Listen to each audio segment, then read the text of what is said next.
Então, boa noite, camaradas. Comecei a gravação aqui. A gente vai hoje, então, conversar sobre esse livro fantástico aí do Lima Barreto, Claro dos Anjos.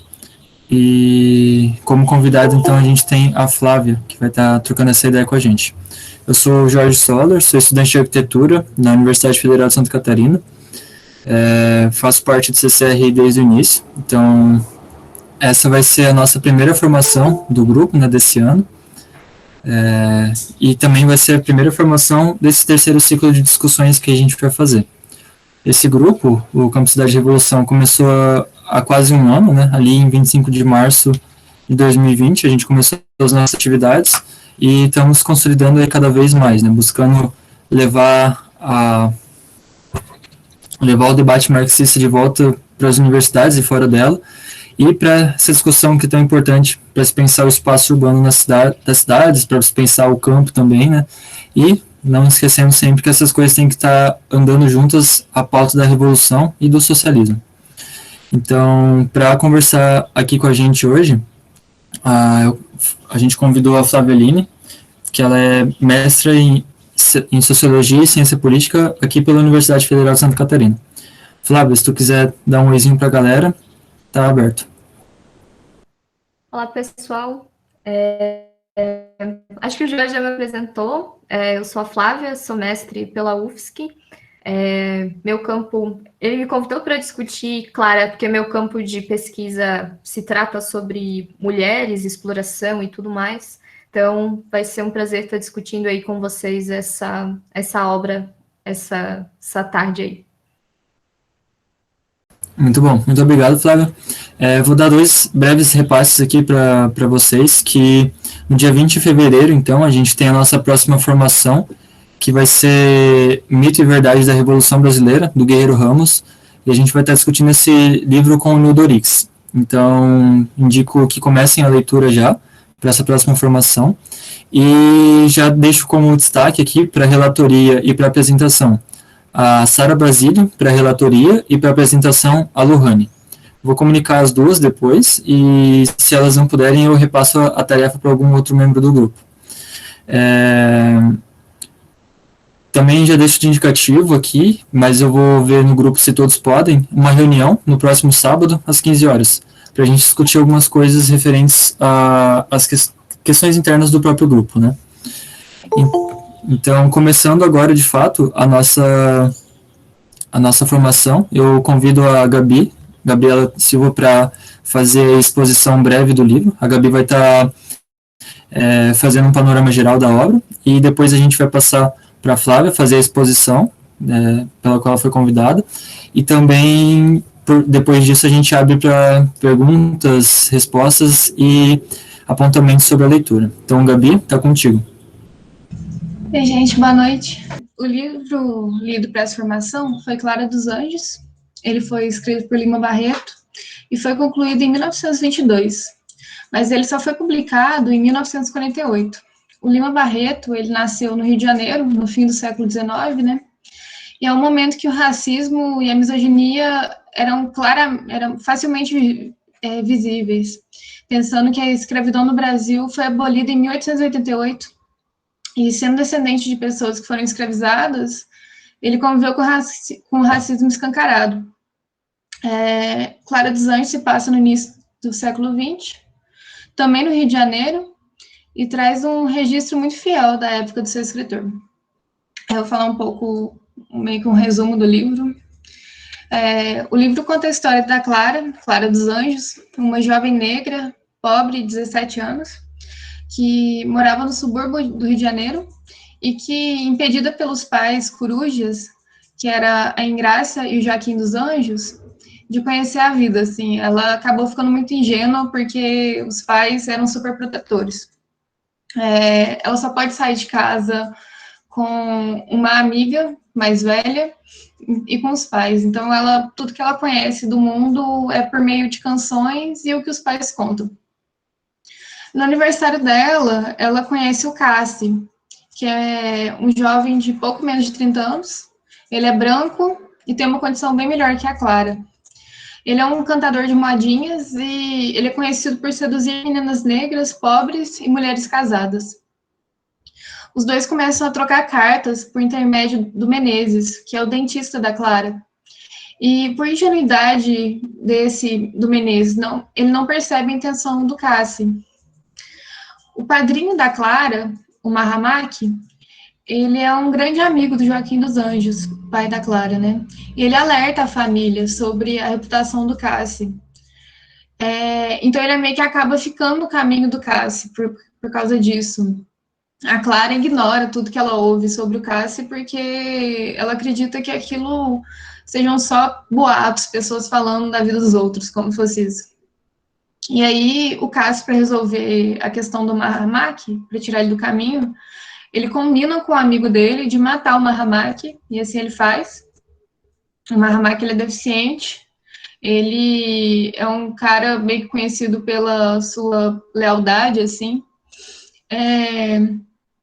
E aí eles matam o Mahamaki, às escondidas, e Clara meio que desconfia, só que ela não bota fé nisso, né?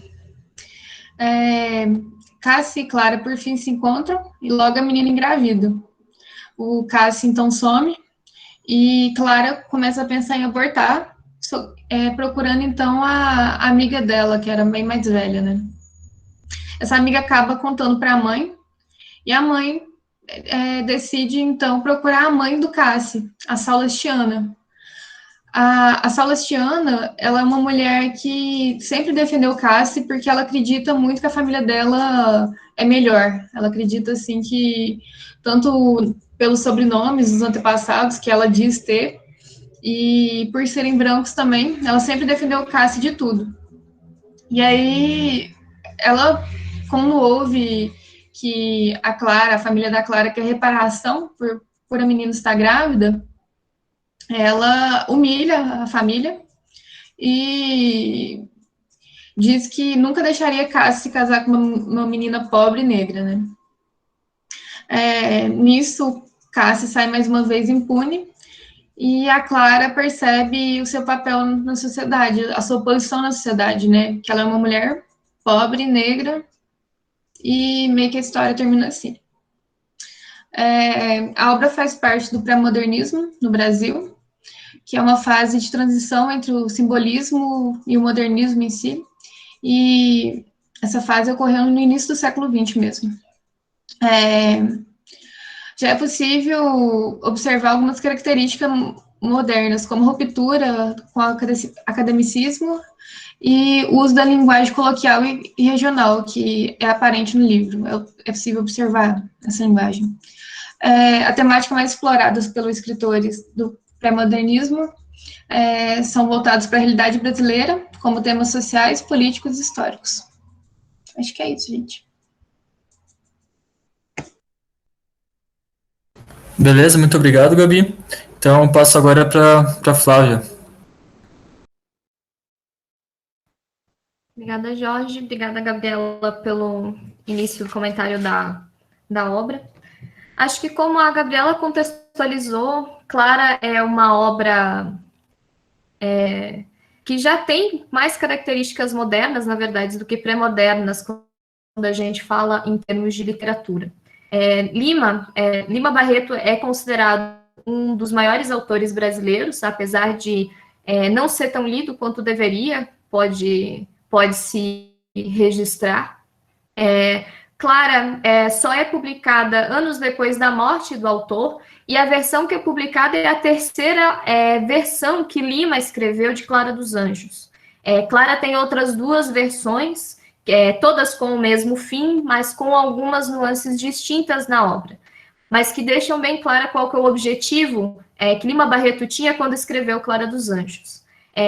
Lima era um sujeito que se autodenominava mulato ou mestiço. Tanto mulato quanto mestiço são duas palavras que hoje não se utilizam mais a nível de academia, por assim dizer, por serem consideradas termos ofensivos, tanto mulato quanto mestiço. Na época, entretanto, Lima fazia muito a questão de destacar a sua figura enquanto mulato, um sujeito de tez parda, que ele não era branco, mas ele também não era um negro retinto, e ficava nesse grande limbo que hoje a gente chama de colorismo, a nível de pensar negritude e branquitude no Brasil. né? Então, Lima, naquela época, já estava esse dilema que mais vai se tornar um grande debate de quem vai estudar a negritude ou a branquitude brasileira, como o próprio Guerreiro Ramos, na década de 50 e 60, e outros autores depois daquilo, né? A própria Lélia Gonzalez, quando vai escrever, outros autores que vão discutir essa temática.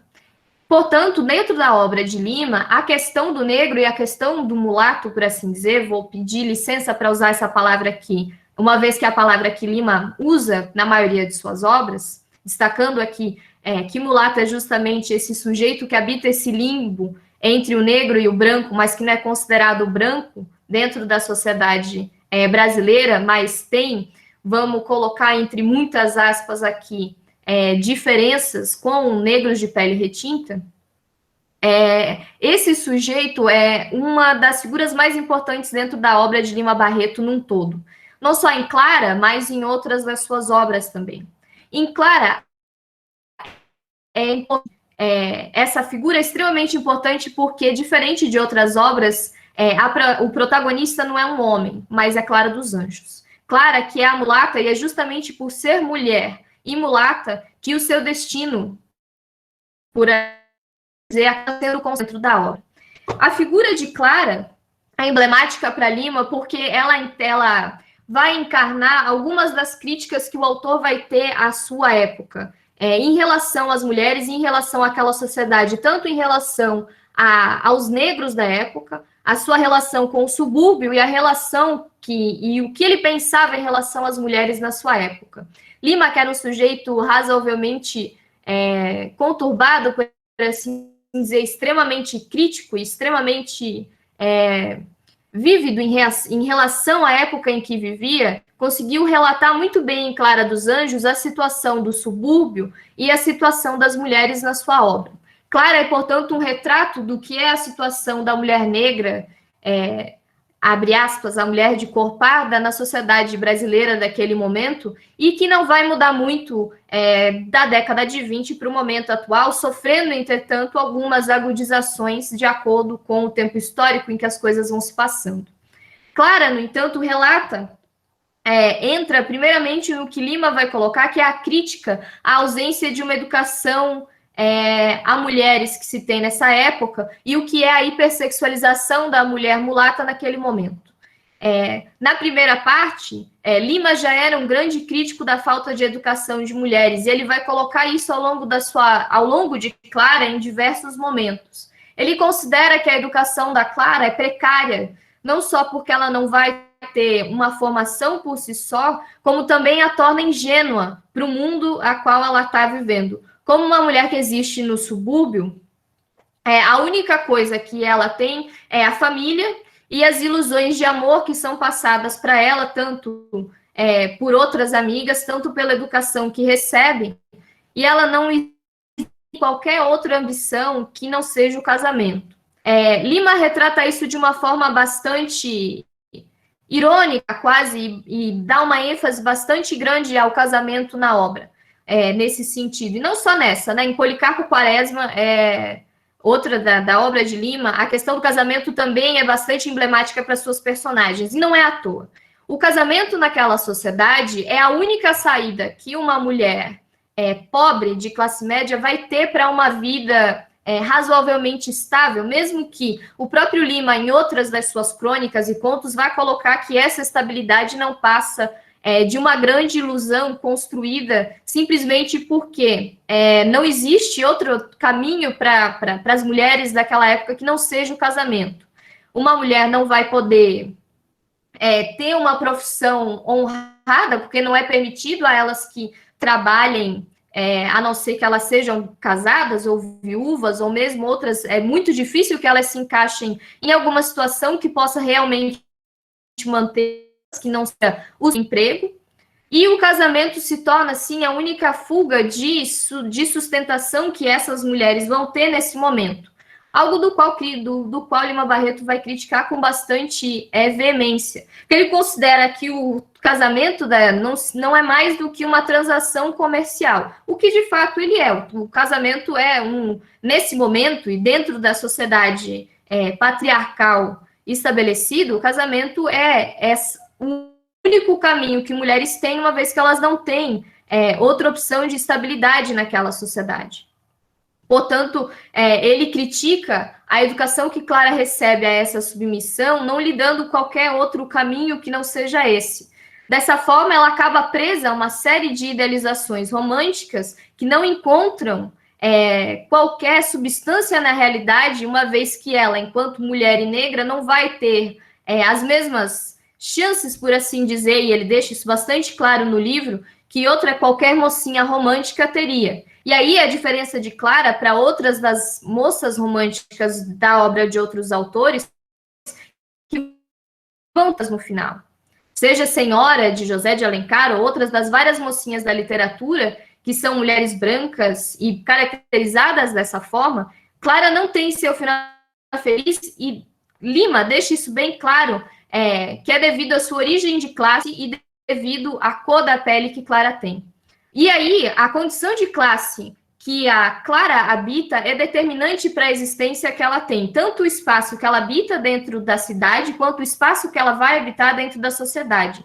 Ambos vão estar determinados por essa condição de classe que vai tornar a Clara esse corpo tão desfrutável, por assim dizer, seduzível e abandonável dentro daquela sociedade.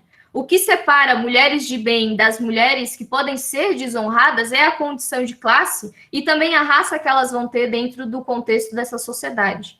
Portanto, Clara, como a mulher mulata se encaixa dentro da sexualização que Gilberto Freire caracteriza para mulheres negras, que é aquela famosa frase de que a negra está no fogão, a mulata na cama e a branca no altar. Essa divisão entre mulheres, que é característica da sociedade brasileira nesse momento, herança de anos de escravidão, Lima vai fazer questão de destacar no papel e no destino que Clara vai ter no final, gritando à sua mãe que ela não é nada nesta vida.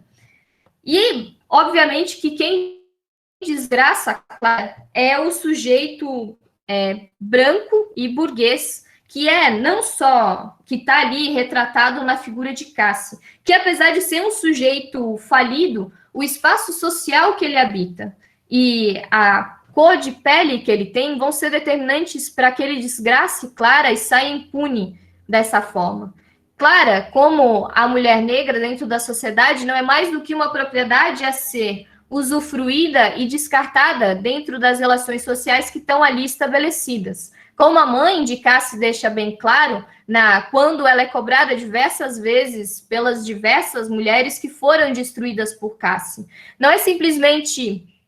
Cassi não sai impune simplesmente por ser branco, mas pela situação de classe que o coloca num patamar acima das mulheres a quem ele desgraça. Não à toa as suas vítimas são mulheres pobres e negras, a quem ele pode muito bem se safar pela justiça, porque ele vai ser liberado dela. Nada tão diferente do que a gente encara também na nossa situação atual, em que um sujeito branco e burguês pode estuprar uma mulher, incriminar ela dizendo que foi um estupro, sem a intenção de estuprar, e nada acontece, e assim passam-se os vários anos e a justiça continua da mesma forma. A justiça que fingiu que Cassi não fazia nada na obra de Lima Barreto e a justiça que a gente tem hoje servem aos mesmos propósitos, que a servir a sua burguesia e o Estado capitalista para quem ele serve. E eu acho que Lima retrata isso muito bem, colocando aí os agravamentos de raça e do subúrbio que ele vai descrever ao longo do livro.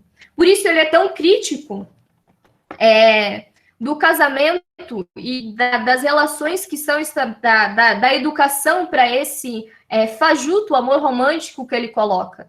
E ele deixa claro várias vezes o cinismo que Cassi tem ao seduzir as mulheres a quem ele vai seduzir, a quem ele usa palavras de poesias e tudo mais, quando na verdade é mero cinismo. E Cassi pode caminhar dessa forma porque ele encara em si uma superioridade masculina que ele tem no domínio do espaço, porque Cassi anda livremente entre o centro e o subúrbio, enquanto Clara está presa dentro de casa e no subúrbio. A famosa divisão entre o espaço público e privado, que provavelmente as meninas do urbanismo devem estudar muito mais do que eu, que é justamente a divisão, a determinação social do espaço, que vai ter aí suas conotações de gênero em vários sentidos entre que espaços mulheres habitam e como habitam esses espaços. E o que são, portanto, as mulheres do subúrbio, que estão absolutamente determinadas pela classe a qual elas existem. Dessa forma, o espaço e a moradia que Clara e a família habitam são consequências da classe em que elas estão. Como Lima bem coloca em um trecho do livro, o subúrbio ele é o refúgio dos infelizes. Dessa forma, o destino de quem está no subúrbio retrata muito bem o que é a miséria dos trabalhadores daquela época. Né? E é sempre interessante lembrar, né? O subúrbio ele é consequência dessa construção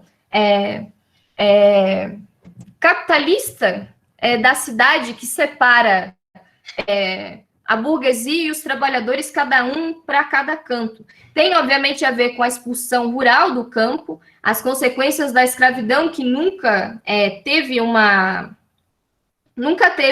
compensação em relação aos escravos, e coloca essas pessoas para habitar esse meio suburbano das cidades.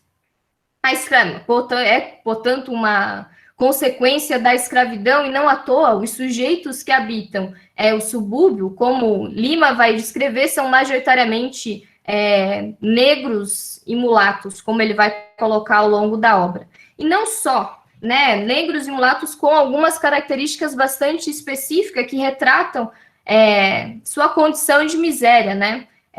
Os vícios que aparecem ao longo da obra, o próprio personagem de Leonardo Flores, que é um poeta alcoólatra, que é a figura do boêmio, que não é simplesmente uma idealização social, como vai ser colocado em muitas das décadas seguintes, essa figura do boêmio branco dos bares que canta em rodinhas. O boêmio, para Lima, é o reflexo de um desespero social, do desamparo e da solidão a qual as pessoas dessa condição de classe, do lugar em que habitam, estão colocadas. Esse é o boêmio de Lima Barreto, nunca a idealização simplesmente da boemia por ela mesma.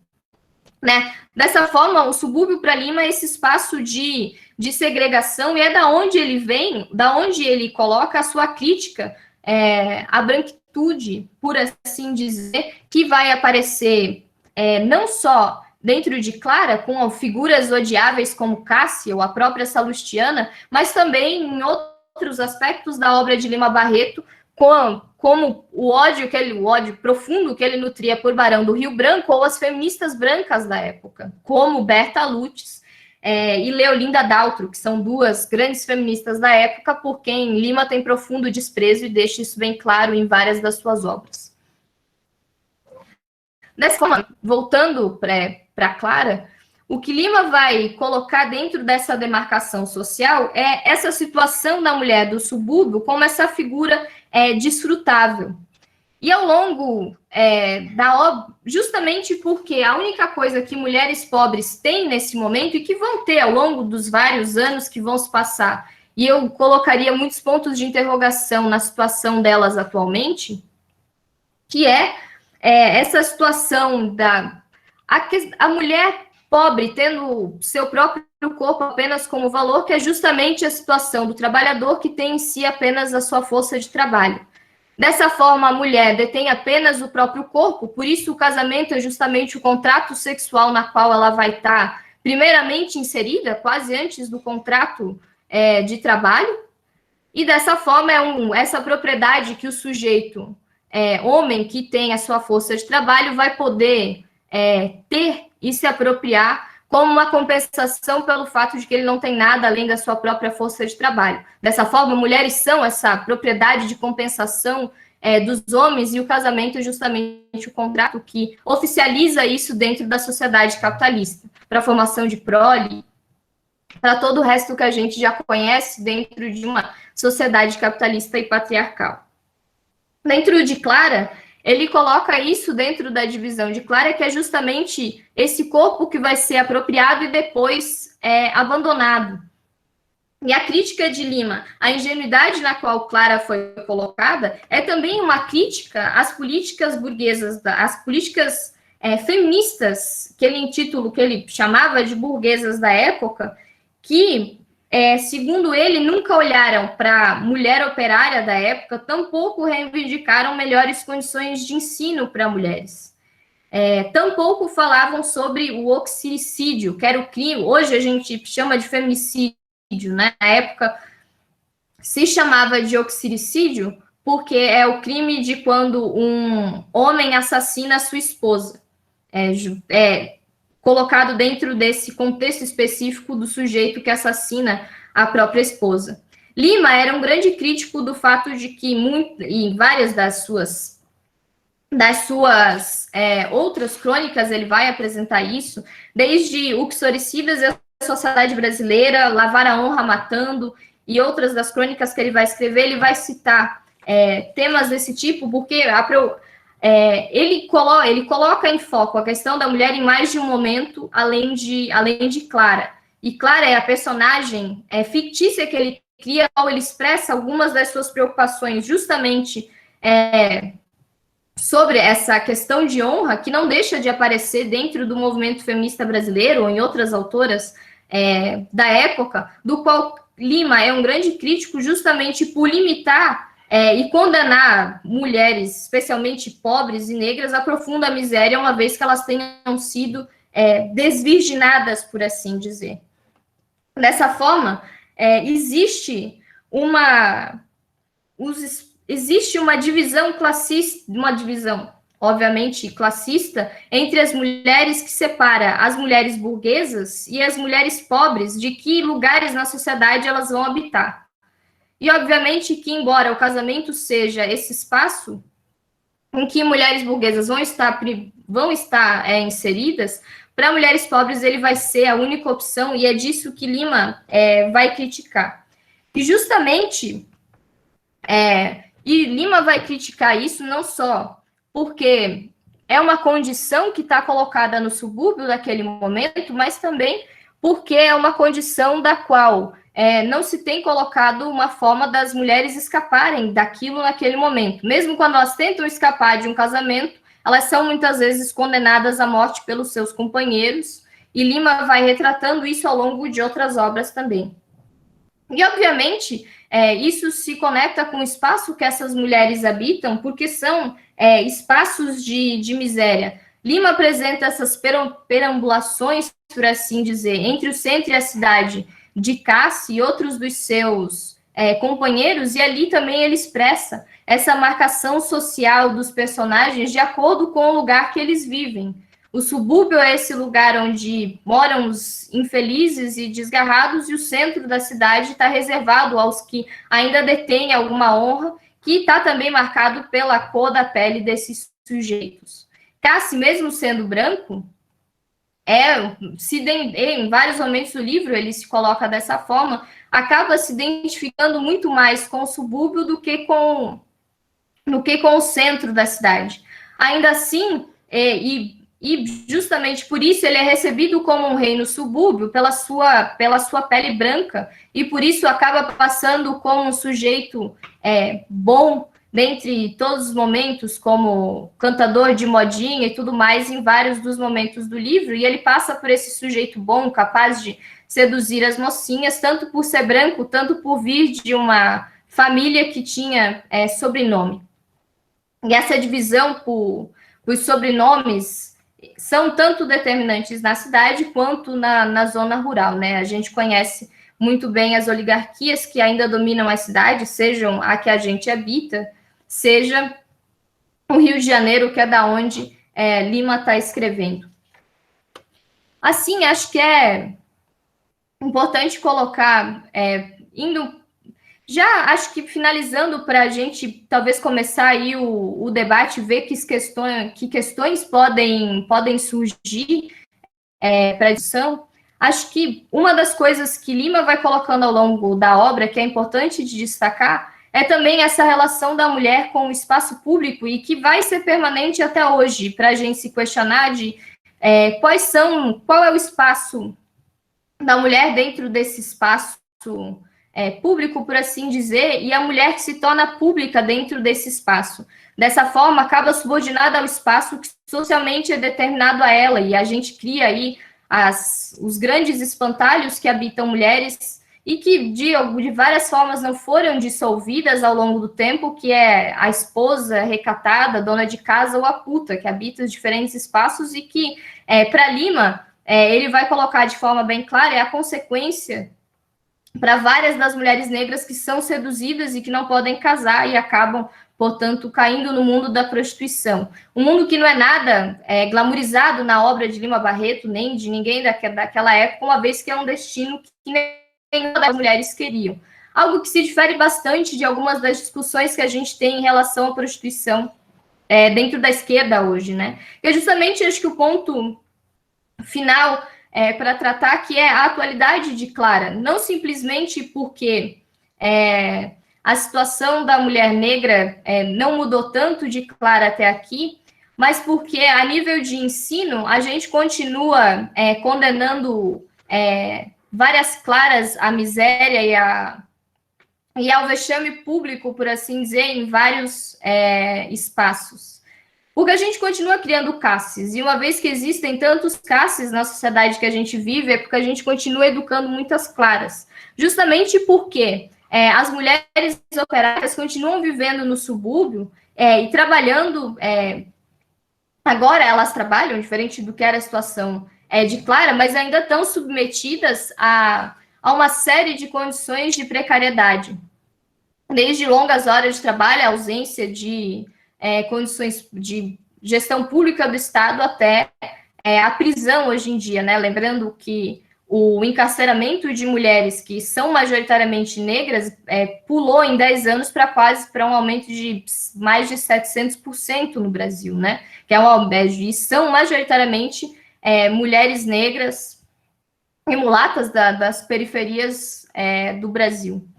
Então, a gente tem essa conexão entre racismo e violência, essa violência contra mulheres pretas ao longo do país inteiro. E ao longo para todas as mulheres, na verdade, né? A gente tem a falta de uma educação que trate mulheres para sua emancipação realmente. E isso não só a nível de escolas, a gente pode falar isso a nível tanto de universidade, quanto pode falar isso a nível de esquerda, né? Ao longo dos anos, a gente tratou a sexualidade, por exemplo, que é uma questão chave dentro do livro do Lima, a gente passa a tratar a revolução sexual, por exemplo, dos anos 60, como uma grande conquista feminina ou feminista, por exemplo.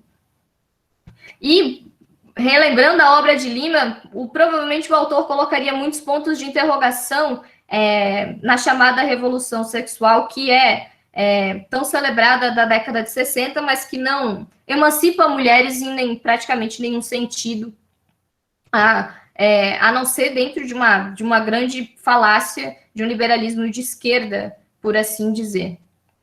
E aí a gente não tem como superar justamente os castes que a gente tem dentro da sociedade capitalista que a gente tem, porque para que a gente tenha outras relações sociais estabelecidas, para superar o racismo ou a violência contra as mulheres, a gente precisa, portanto, de pensar um outro modo de produção de sociedade, justamente para superar a coisificação a qual mulheres são submetidas, determinadas pela raça ou pela proletarização intensa que mulheres sofreram nos últimos anos e que são parte de tudo que acaba determinando para o pior a vida da maioria das mulheres, especialmente as mulheres que habitam as periferias do país.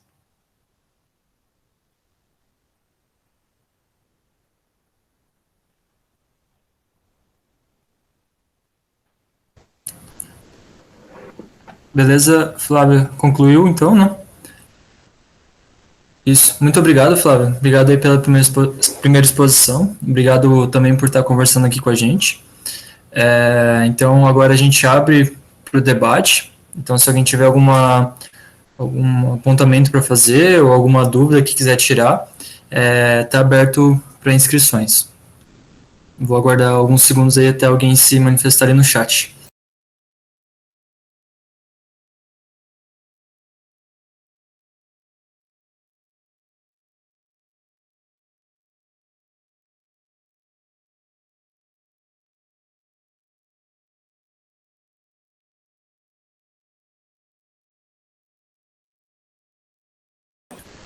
Bom, vou fazer um comentário enquanto o pessoal vai perdendo a timidez ali para se inscrever.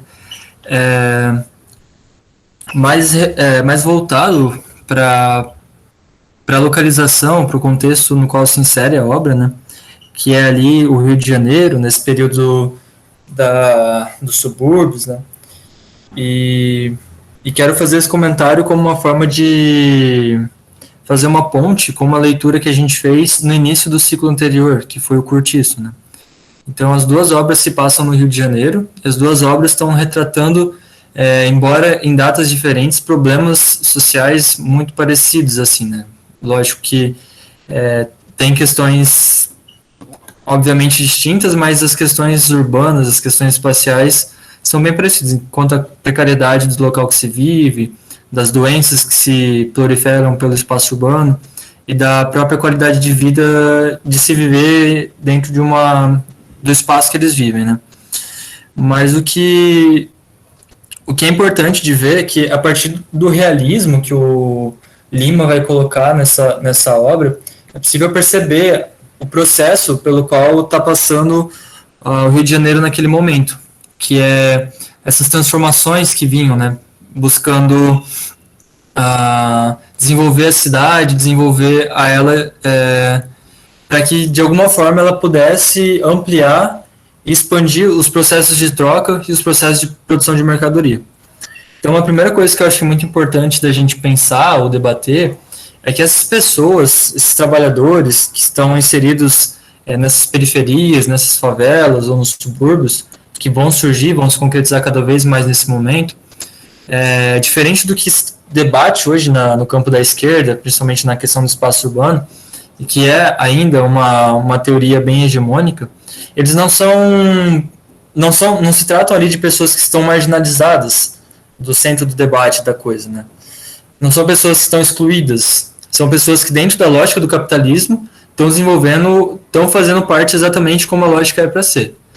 Então, são pessoas que vão fazer parte de um exército industrial de reserva, jogados às margens, porque assim, estando às margens, tendo um local de habitação, consegue-se que essas pessoas tenham seus salários rebaixados, consegue-se que o valor da sua mão de obra seja mais baixo referente ao que se o Estado tivesse que beneficiar ou se as empresas tivessem que dar algum suporte. Então, esse retrato que o Lima Barreto vai fazer desse espaço, ele querendo ou não, uma parte, um relato histórico do que se passa no Brasil, né? Então, ali é possível observar as questões da superexploração da mão de obra que vive o país, e principalmente das questões do subdesenvolvimento. Porque se tem uma coisa que é muito interessante nesse livro, é a profundidade que o autor vai dar para o intelecto de cada um dos seus personagens. Então ele consegue dizer que o Cassi, mesmo sendo esse sujeito que tem essa sagacidade para enganar as pessoas, ele é um completo idiota do ponto de vista que ele não tem estudo, ele não sabe escrever, ele não sabe fazer diversas coisas porque ele cabulou as aulas, ele não fazia as coisas que se determinava que a pessoa tivesse um desenvolvimento ali, né? E assim também ele relata as outras pessoas que estão naquele meio, que ou por questões da sua localização social, ou pelo azar que elas têm com o destino, elas não vão conseguir desenvolver. Mas isso faz parte da lógica que se impera no país por muito tempo, essa lógica do subdesenvolvimento e da superexploração da força de trabalho. E que levam às consequências do que a Flávia muito bem relatou nas questões das diversas questões que ela relatou, mas principalmente em como isso vai se refletir nas relações interpessoais, né? Então, nas relações que se reflete com as mulheres, nas relações que se reflete com os negros também. Então, para uma intervenção no primeiro destaque, queria colocar esses pontos. E agora eu passo a palavra para Júlia. Eu. O que eu ia falar é muito relacionado com o que tu falou agora, Jorge, que o livro é um retrato extremamente materialista, né, das relações do século passado, das relações interpessoais, de o que forma cada ser humano. da subjetividade de cada um, né, que a gente que a modernidade é tão aficionada, e aí no livro ele descreve com uma riqueza enorme de detalhes o que forma a subjetividade de cada um, né, por que o Cassi é um largado, por que a mãe do Cassi é arrogante, por que várias coisas, e assim por diante, né, e como todos esses comportamentos estão absolutamente condicionados às condições materiais de cada um. E daí eu lembrei principalmente da questão da origem da família, né, que a gente, da propriedade privada, que a gente leu do Engels também no ciclo passado. Foi o livro que eu mais pensei quando eu estava lendo, porque uma das discussões porque ele vai mostrar justamente, né, que esse papo da subjetividade que a gente tem hoje é uma coisa que acaba sendo muitas vezes muito desvinculada da realidade. E uma das discussões que a gente teve no dia que a gente fez o encontro do Engels foi que hoje em dia, né, acho que foi até um comentário do Kiki, que foi que hoje em dia a gente tem relações diferentes, né, que hoje em dia a gente tem relações mais livres, que o livro não se aplica, porque o jovem vive, né, já na libertinagem e tudo mais. Mas a gente acha que a gente está mais livre, só que no fim das contas a gente está também subjugado exatamente às mesmas regras do século passado, que é a lógica do capital, e enfim, acho que a gente não pode perder isso em vista, né? Eu estava conversando também, perder isso de vista, estava conversando também com um amigo meu que semana passada sobre isso, a gente caiu nesse assunto da família, e ele falando que hoje em dia, tipo, falando com absoluta certeza que como a gente é capaz de modificar as coisas mais do que o capital modifica determina os nossos modos de vida, né? Como se agora, hoje em dia a gente se casasse por amor e não por dinheiro. E o que não é também, né? Hoje em dia o casamento, que foi uma das coisas que a Flávia também falou, não exatamente isso, né? Mas uma das coisas que a Flávia comentou é que como essa relação comercial está ligada ao patriarcado. Não que a gente tenha vencido o patriarcado hoje, né? Está tudo superado, não existe machismo e tal, mas hoje a gente está em um lugar relativamente diferente do que a gente estava no século passado, e o casamento continua assim sendo uma relação comercial, assim como, enfim, tantos jovens que conseguem sair de casa porque estão se casando, porque estão indo morar junto com o companheiro, ou que ficam grávidos e vão morar juntos, enfim, como o casamento não deixa de ser uma relação comercial nos dias de hoje. E aí eu queria concluir trazendo a questão do urbanismo, que foi uma das coisas que você citou também, Flávia, porque essa questão do urbanismo para as mulheres é extremamente problemática, extremamente. Em primeiro lugar, porque muitas das mulheres que trabalham com o urbanismo nesse campo do feminismo são liberais, são da esquerda liberal ou do liberalismo de direita radical, e então eu vejo que muito do que é trabalhado nesse campo, eu vejo uma fraqueza muito grande teórica, e são coisas que são materiais que são publicados na Veja, na Casa Vogue, e são coisas. É um urbanismo que é discutido assim, por que as mulheres não conseguem sair na rua sozinhas, por que as mulheres têm medo, mais medo de sair na rua, e aí vai discutir coisas como iluminação, como muro, como fachada cega, como os caminhos. Então, a mesma coisa de, tipo, urbanismo tátil ou um urbanismo mais humano, e isso não é nada estrutural, não é nada que impacta realmente a vida das pessoas, né? Tipo assim, a gente não tem como resolver todos os muros, todas as fachadas cegas da cidade, todos os caminhos, todos os postes que estão falhando, e assim resolver a vida das mulheres, né? Que é muito do que eu, principalmente, o principal que eu vejo dessa questão do urbanismo feminista para as mulheres. Né? E outra é essa coisa de colocar como se a gente, temos que fazer cidades para as mulheres e as crianças, e aí sim vamos ter cidades humanas, que é outra coisa que não existe também, né? Porque, enfim, isso não... a gente tem que...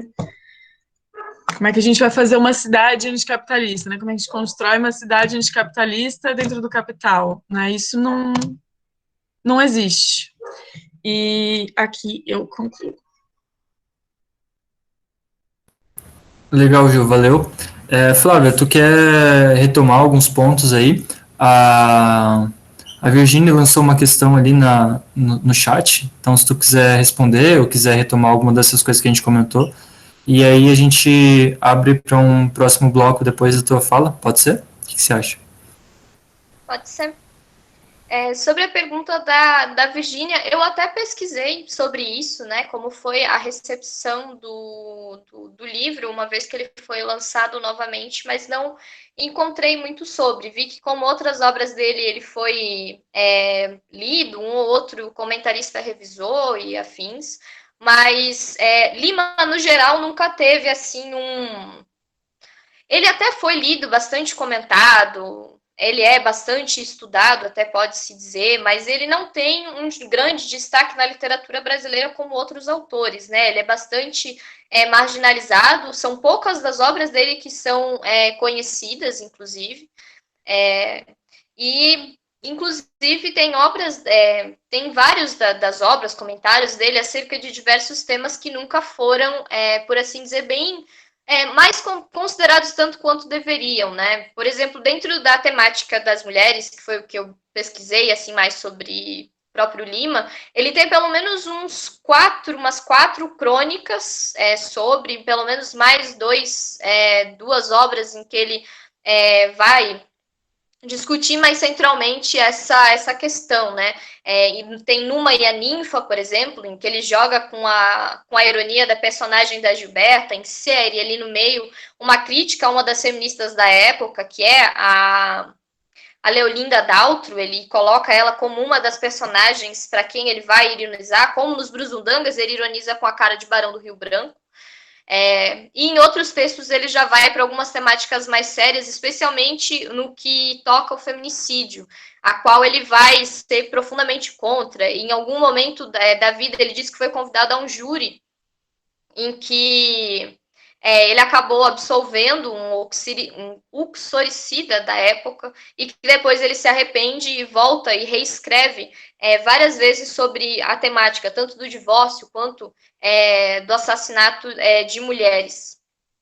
Então, tem vários desses aspectos da obra do Lima que não são considerados e que ao longo de várias das últimas décadas, eu acho que foram bastante ocultados até, né? Lima é um escritor bastante radical, e eu acredito que ele sofra por isso, inclusive, né? Não é como se as pessoas gostassem muito da radicalidade na literatura ou na teoria, né?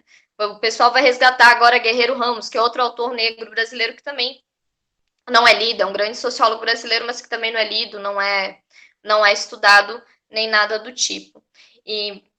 Então, acho que sobre essa recepção que eu consegui encontrar foi mais bastante vago, assim, não tem nada de muito muito surpreendente, assim, a não ser um ou outro comentário para que a obra não tenha simplesmente passado despercebida, né? E aí, Clara, depois disso, levou muitos anos para ser reeditada também. Acho que a outra reedição dela veio depois na década de 90, final da década de 80, depois de ter sido publicada ali na década de 40. Então, levou mais um tempo até esse movimento também. Parte dos contos completos do Lima vieram em 2010, parte das suas crônicas foram reeditadas em 2004. Então, tem uma questão de recuperação da obra também que sofre um pouco e que acaba não... Até é colocado como leitura, acho que especialmente Policarpo Quaresma, que é o grande título dele, e aí alguns dos seus outros textos, algumas das suas obras jornalísticas e afins acabam sendo pouco considerados. Acho que sobre a obra do Lima vale fazer essa consideração, né?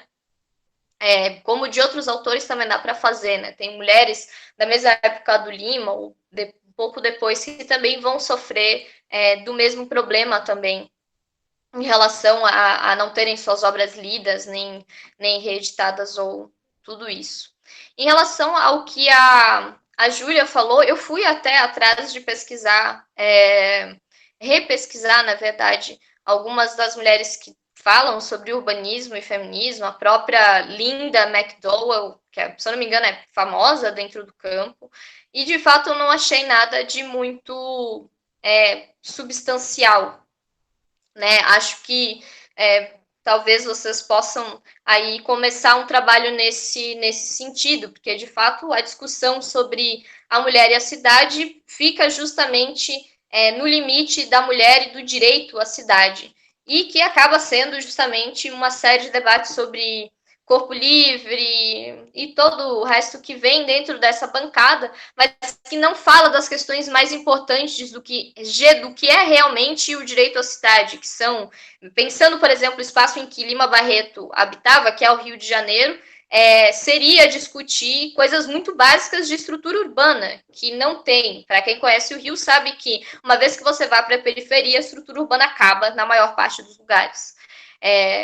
E, obviamente, que parte das discussões que hoje envolvem justamente pensar a periferia tem dois movimentos, né? Ou você tem, de alguma maneira, uma glorificação da periferia tal qual ela é, desconsiderando alguns dos seus problemas e sem realmente trazer uma possibilidade de emancipação para essas pessoas, mas simplesmente colocando uma glorificação, uma possibilidade de ascensão a partir de um empoderamento por si só, um empoderamento do sujeito pelo sujeito, e não um empoderamento social para superar sua condição de exploração, que é o que está majoritariamente colocado, como está na fala do Jorge, dentro dos subúrbios ou das periferias brasileiras, o que habitam subempregos majoritariamente. Então, você tem uma condição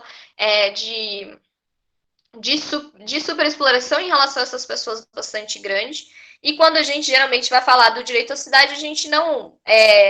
nos meios mais liberais, que são predominantes aí, questões muito básicas acabam desaparecendo das falas, né? Você tem uma série de movimentos que tentam tratar como direito à cidade movimentos mais artísticos, outras coisas, que são expressões legítimas, mas que estão longe de superar o que são os grandes dilemas urbanos que tratam das suas estruturas mais básicas, como tu colocou, por exemplo, para que uma mulher consiga chegar segura na própria casa à noite, precisaria de mais linhas de ônibus que parassem na porta da casa dela, ou pelo menos de uma estrutura de luz nos lugares em que ela vai passar.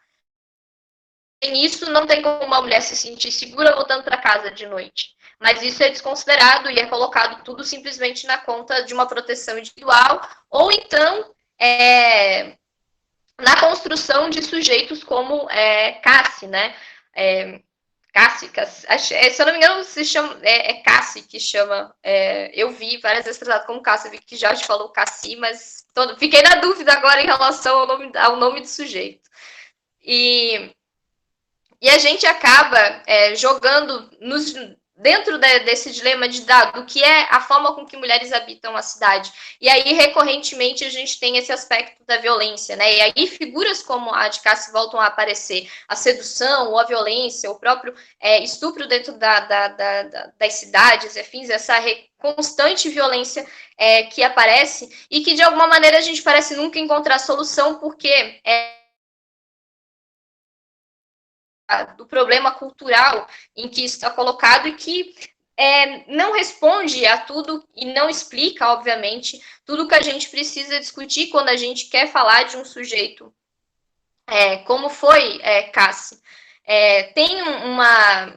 E quando a gente vai lendo Clara, a gente quer constantemente matar, literalmente, ele, né? Você chega no final, você quer pegar ele e destruir ele a facadas, muitas vezes. Todas as vezes que eu li Clara, eu queria matar Cassi a facadas. E eu descobri que uma autora negra chamada Esmeralda Ribeiro fez isso. Ela redimiu Clara num conto de 1991, e nesse pequeno conto, Clara mata Cassi a facadas quando vê que ela tá grávida e não vai ficar com ela. Uma redenção, obviamente, da Clara de Lima, que não jamais teria feito tal coisa, porque não é a forma com que as mulheres daquela época foram educadas. Tampouco as que vieram depois dela. Mas, especialmente a Clara Barretiana, não faria tal coisa.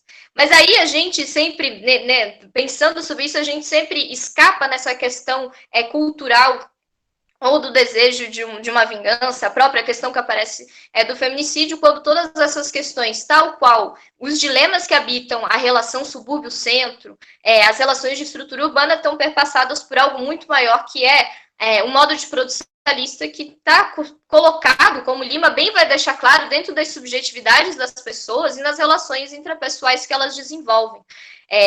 Cassi só seduz Clara porque Clara é muito pobre e é negra e está inserida dentro de um contexto que permite que ele faça isso. Ela não teve nenhum tipo de educação que lhe pudesse trazer qualquer forma de emancipação, e mesmo que ela tivesse alguma forma de emancipação, seria no mínimo um subemprego, que para Lima, naquele momento, ele achava que o trabalho poderia ser essa saída para as mulheres, mas que, no limite, também não lhes forneceria muito. Tanto é que ele apoiava em várias iniciativas da luta das mulheres operárias, afim, sabendo que várias dessas coisas precisariam avançar. E, justamente quando se trata de Clara, o que ele reivindica é uma educação emancipadora, de fato, né, para muito além das educações que foram colocadas em relação às mulheres. E que volta a esbarrar num outro ponto que a Júlia trouxe ali, que foi a questão de que hoje a gente olha para a década de 20, ou para aqueles momentos, para o século passado, como algo completamente superado a nível de relações intrapessoais.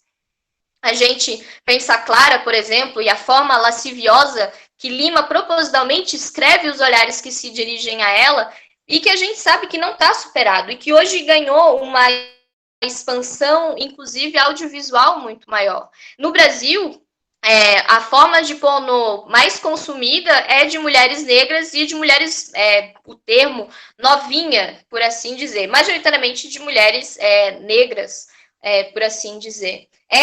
O termo mais procurado no Brasil, por exemplo. Então, essa hipersexualização não foi superada e está, obviamente, colocada num âmbito ainda maior de exploração sexual, que era justamente um outro problema que o próprio Lima vai colocar naquele momento, que é o fato de que várias das mulheres desvirginadas, vamos usar essa palavra, que acabavam justamente caindo dentro desse mundo da exploração sexual, né? Estavam sujeitas a isso. Isso não vai sendo superado no Brasil pós-república, diga-se de passagem, né? Tampouco a educação para além do casamento. O Brasil é um país que tem um excesso de casamento infantil em pleno 2021. E quando a gente fala de casamento infantil, a gente está falando de meninas de 13 anos casadas com filhos, por assim dizer.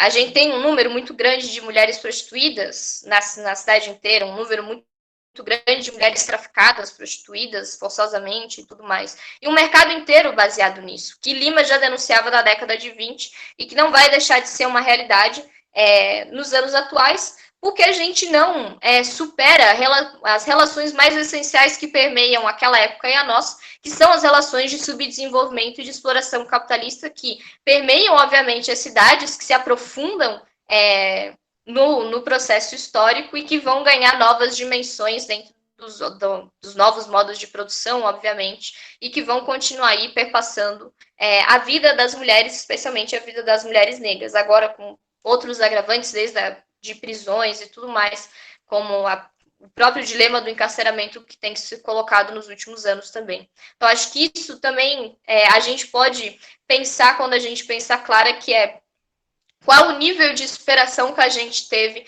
de lá até aqui, apesar das notáveis diferenças, e o quanto a gente, obviamente, ainda tem para se organizar e para lutar contra o sistema que segue nos explorando.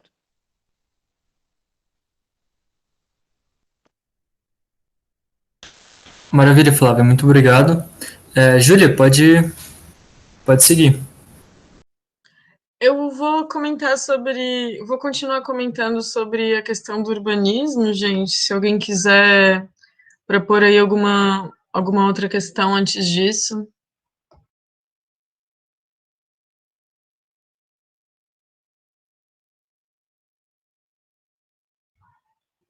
Não? Acho que não. Bom, eu não sou uma estudiosa com relação às questões das mulheres,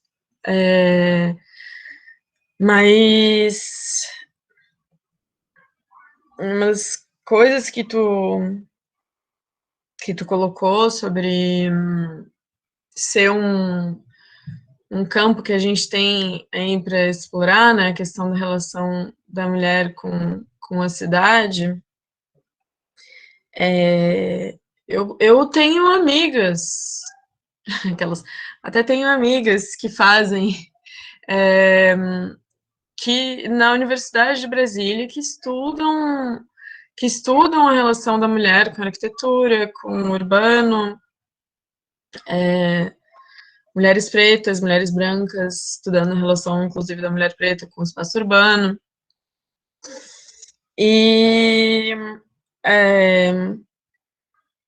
eu acho difícil, tipo assim,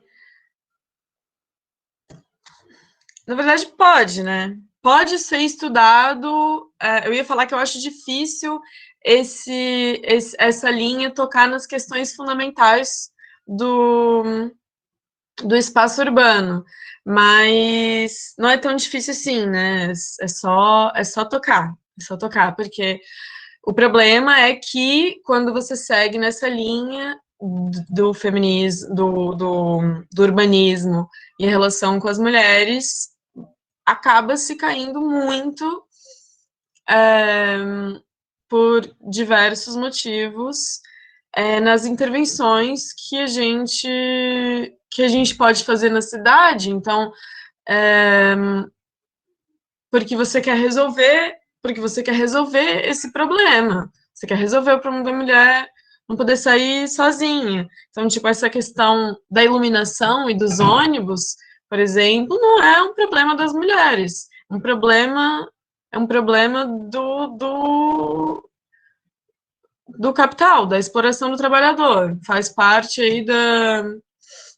A gente até estudou algum texto, não lembro qual, que fala sobre, talvez do Harvey, falando sobre como o tempo de... Ou talvez não foi a gente que estudou, enfim, não lembro mais. Falando sobre como o tempo de transporte para o trabalho conta como... faz parte da constituição do roubo da mais-valia, né? Então, assim, essa questão de, por exemplo, a gente, a questão da Clara, né? Se ela tivesse uma educação emancipadora, ela poderia ter lidado com... Foi um comentário do Riso? Pode ser. Eu realmente não lembro, mas eu boto fé. Então, tipo, se ela tivesse uma outra educação emancipadora, ela teria lidado com a coisa de uma maneira diferente. Aí tem a Malala Yousafzai. Malala, lá, que vem falar, por exemplo, que as mulheres têm que ser educadas, que tem que ter escola, e aí ela vai estudar em Oxford e ser premiada internacionalmente por causa disso, e nenhuma dessas questões, nenhuma dessas ações, nenhuma dessas pesquisas está tocando nos problemas fundamentais. Então, eu acho que pode até ser feito, mas eu acho bem difícil. E eu não tenho visto a gente caminhar para isso, sabe? Só quando a gente foge dessa questão de olhar para o problema urbano com essa perspectiva das subjetividades. É isso.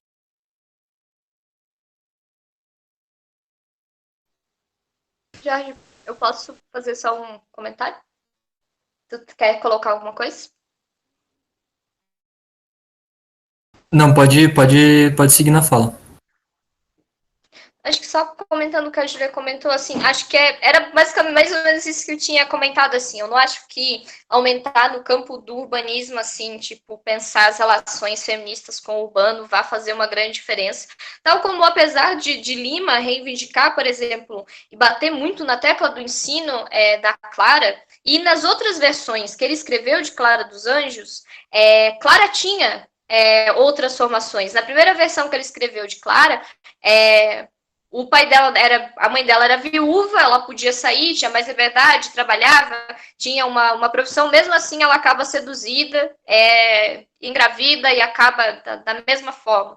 Na segunda versão, em que Clara também deu um pouco mais de instrução, toca piano, não sei o que lá, ainda assim ele dá o mesmo fim para Clara, e na terceira versão, que é a versão última que ele escreve, que é a publicada, conhecida, que é essa que a gente leu, em que Clara não tem instrução, não tem uma profissão nem nada, ela acaba da mesma forma que nas outras duas. Então, eu acho que Lima dimensiona muito bem o fato de que o ensino por si só não seria suficiente para a própria emancipação dela, assim como, obviamente, a reivindicação da Malala ou afins, não são suficientes, porque da mesma forma que para a gente mudar realmente a realidade das mulheres dentro de uma cidade, a gente precisa transformar a cidade. Ou no espaço rural, para impedir a violência contra as mulheres, você precisa mudar as relações com que o meio agrário hoje está constituído. Você não tem como impedir que mulheres sejam violentadas no meio agrário da forma com que no meio agrário sendo majoritariamente constituído pelo agronegócio. É impossível reivindicar uma outra menos violência contra mulheres camponesas num país que é dominado pelo agronegócio. Não tem como. Ou você destrói o agronegócio, ou todas as mulheres indígenas, mulheres camponesas, mulheres das águas, quem seja, vão continuar submetidas a diversas formas de violência. Não importa quantas vezes a gente tente discutir economia feminista, solidariedade no campo, ou o que seja. Se a gente não mudar as estruturas do meio agrário, a gente não vai solucionar nenhum dos problemas que acometem as mulheres do meio rural. Da mesma forma, com as mulheres da cidade, a gente não vai conseguir impedir as violências que mulheres estão submetidas no meio urbano, nas cidades e afins, se a gente não mudar as estruturas das cidades, obviamente, nos seus mais diversos aspectos, que hoje são precários, e, obviamente, as relações sociais que estão estabelecidas junto com toda a sociedade, as relações sociais que são determinadas pela sociedade capitalista. Então, acho que quando a gente fala de fato, e o próprio Lima acho que era bastante... ele foi bastante enfático, tanto em Clara, em outras obras. A última frase do livro, em que ele deixa ali aquele grande impacto que ele coloca na última frase de nós não somos nada nesta vida, que é o significado que ele dá de como uma coisa quase autoral dele, porque ele, como sujeito mulato naquela sociedade, sentiu um grande nada, e isso vai ser expresso nos diários íntimos dele, vai estar de novo em Policarpo, as entradas e saídas dele do manicômio e afins, e como ele se sente dentro daquela sociedade. Lima tem consciência que dentro daquela sociedade ele não tinha capacidade de emancipação, assim como a gente sabe que, a não ser que a gente vire no sentido de vir, eu ia dizer virar o jogo, né? Mas era no sentido de transformar, né? De realmente pensar uma sociedade outra, uma forma outra de relação social, superar o subdesenvolvimento e a dependência do país no qual a gente vive, para daí pensar outras cidades, outras um outro campo, outras relações sociais, a não ser que a gente passe por isso, a gente não tem de fato outra forma de emancipação. Valeu, Flávia. Adri? Acho que deixa eu responder o William, eu não sei, depois eu volto.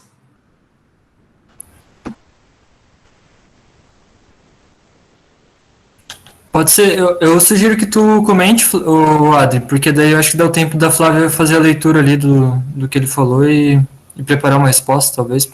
Pode ser?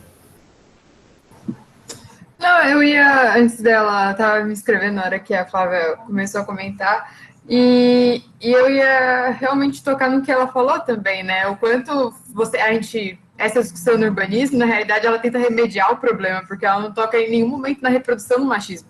Né? O que você está dando mais desculpa, você está buscando formas com que ele não aconteça, mas você não está nem atacando na raiz do machismo, né? A iluminação, de alguma forma, né? Vou tentar remediar um problema colocando uma luz ali, a mulher vai se sentir mais segura frente à situação, né? Ou a mulher, através do acesso à educação, ela provavelmente não cairia dentro daquela situação em que a Flávia expôs também, que o Lima tenta mostrar que não é isso, né?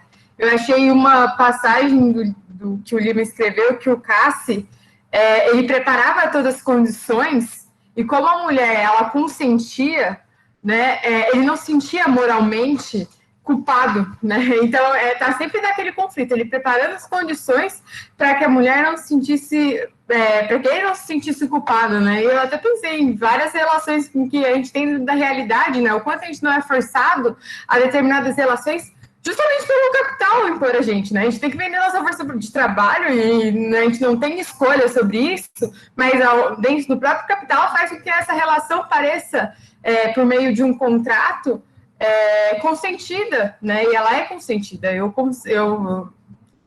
venho na minha força de trabalho consciente que eu estou vendendo, mas ao mesmo tempo, quais são as condições que me fazem vender a minha força de trabalho se ter a única ferramenta para eu subsistir enquanto mulher, enquanto trabalhadora, né? Enfim, assim, e só pegando o gancho, que é o que a Flávia falou, assim, a gente não tocar, de fato,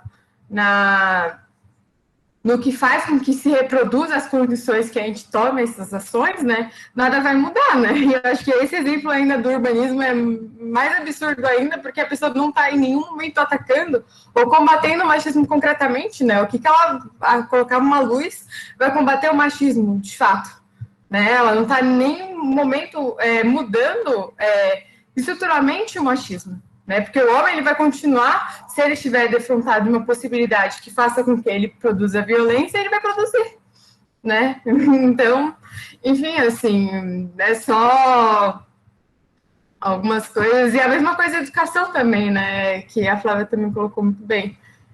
Era só um comentário antes que a Flávia também já tinha colocado bastante das coisas.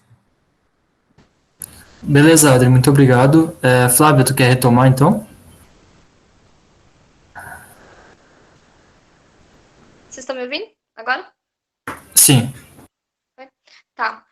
Eu vi que o William comentou ali, né, sobre a relação da mãe da Clara em relação à filha, né? O que é essa reprodução doméstica.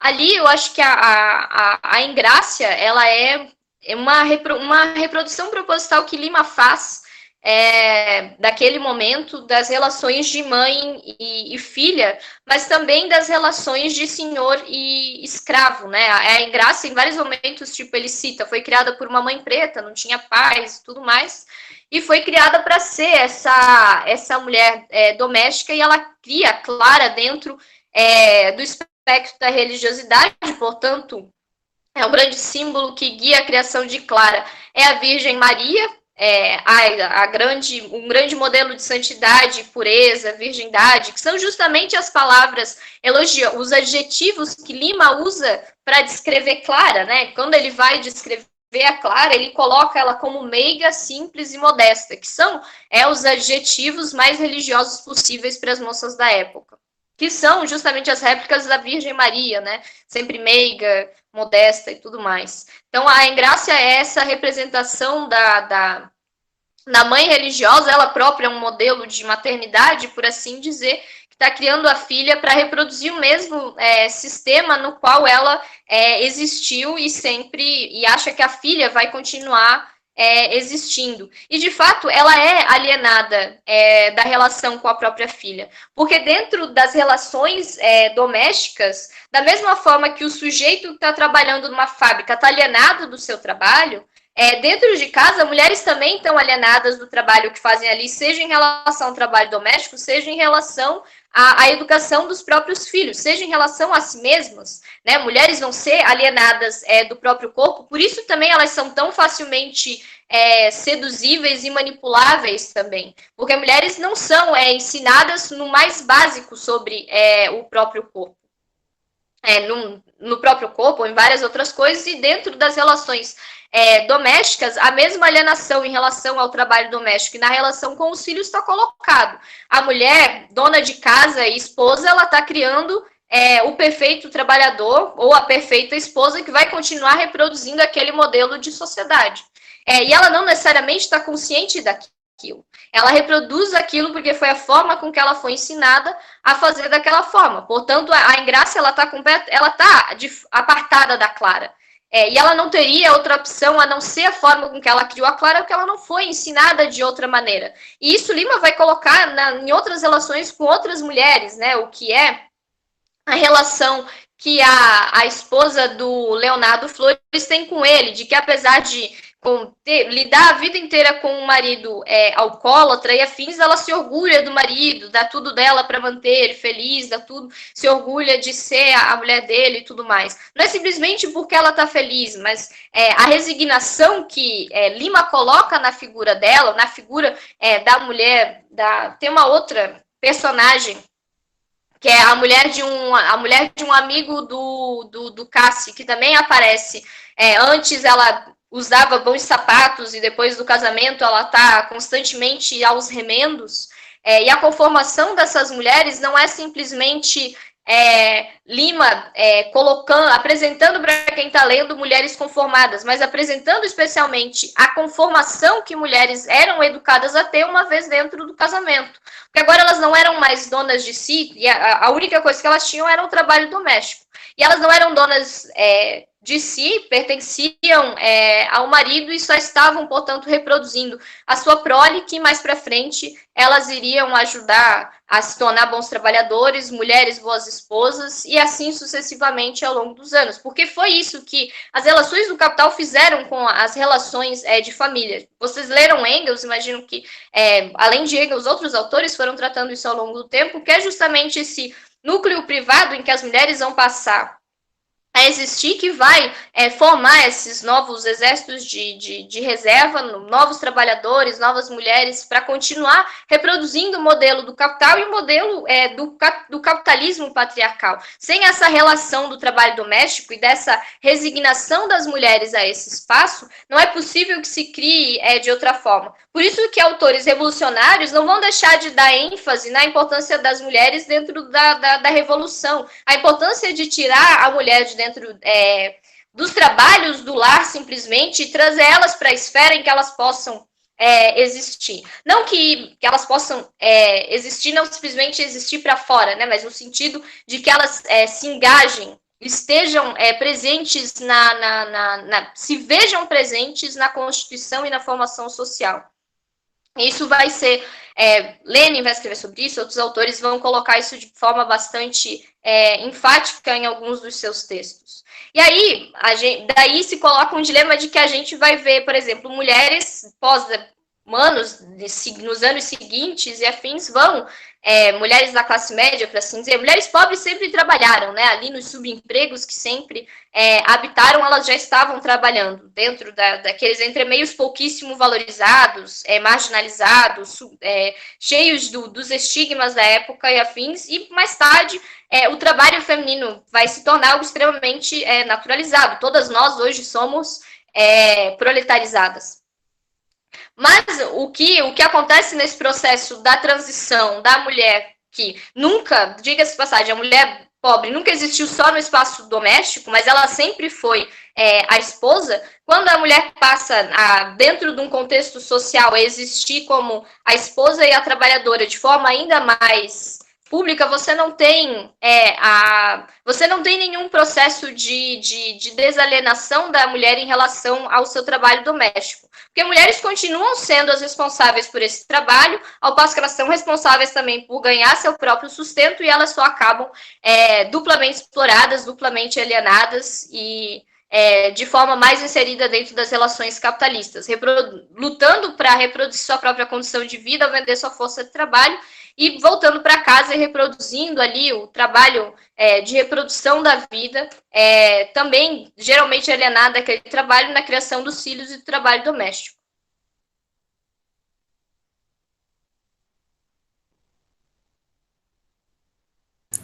Maravilha, Flávio, muito obrigado. Mais alguém quer fazer um comentário? A Marina Alves colocou um comentário ali no chat, né, falando da questão das igrejas e tudo mais, e ninguém mais escreveu. Então, quero ver se alguém quer comentar mais alguma coisa, se a gente encaminha para as conclusões já. Vou aguardar.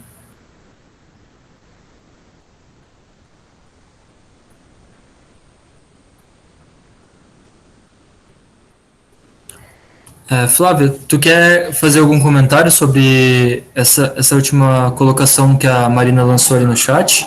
E já caminhar, para a gente já caminhar também para as conclusões? Pode ser. Em relação a Vi, que ela ali falou sobre a igreja, né? A religiosidade que aparece nas personagens ali, acho que é uma constante daquele momento histórico, né? E não vai deixar de ser nos anos seguintes. Para os mais pobres da sociedade, para todos os trabalhadores, Deus e a família são pilares bastante centrais da vida dessas pessoas. Tanto que um idiota como Bolsonaro conseguiu se colocar como um grande radical em defesa, radical entre aspas, né? Mas conseguiu capitalizar para si o desespero dessas pessoas, reivindicando isso no medo justamente que essas pessoas têm de perder o mínimo que elas têm, que é a própria família ou a ameaça à sua fé, que muitas vezes são as únicas coisas que essas pessoas têm. Trabalhadores não têm nada, a não ser a sua força de trabalho e a sua família. Então, qualquer um que venha nos seus grandes discursos de nós precisamos destruir a família amanhã, não sei o que, nunca vai conseguir emplacar nada, porque vai bater justamente no desespero dos trabalhadores, que perder o mínimo que eles têm, que já não é grande coisa dentro de tempos de crise. Nesse momento. Então, a religiosidade serve para isso, e dentro da nossa sociedade, obviamente, foi engolida justamente por essa venda de um sucesso e afins, que não está assim tão diferente de outras formas de sucesso que têm sido vendidas mediaticamente também. Hoje os templos vendem a redenção aos céus, essa grande a redenção, uma possibilidade de riqueza e afins, que não é tão diferente do que também parte de um feminismo vende com o seu self-made woman, né, as mulheres super empoderadas aí na sociedade. Lembrando que hoje, uma das self-made women de Florianópolis votou contra a CONCAP, né, tá aí Manu Vieira, para não deixar a gente mentir, grande mulher da burguesia, votando contra a CONCAP, mas tá lá, né, representando representatividade feminina dentro da Câmara de Florianópolis, não quer dizer nada. Vai tirar o emprego de centenas de famílias, vai colocar várias mulheres na miséria, mas tá lá. É um exemplo do que muita gente pode chamar de representatividade feminina.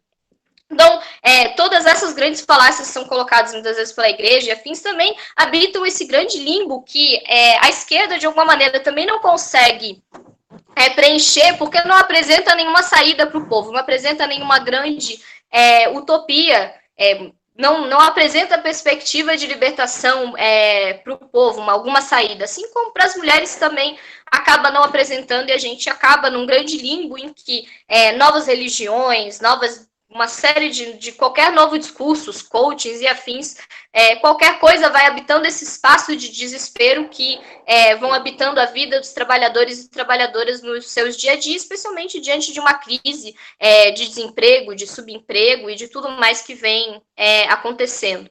Não era diferente, não era, era um tempo histórico bastante distinto do de Lima Barreto, mas a religiosidade ocupava também esse espaço de centralidade na vida das pessoas dentro do desespero, que era justamente o que Lima vai discutir no subúrbio. A maioria das pessoas nos seus subempregos, as mulheres presas dentro de casa ou em pequenos empregos que lhes pagavam muito pouco, nenhum tipo de independência ou perspectiva de vida.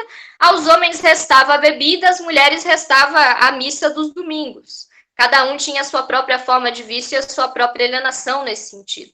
Então, ao passo que outros dos personagens de Lima ali são boêmios, Ingrácia é a mulher religiosa.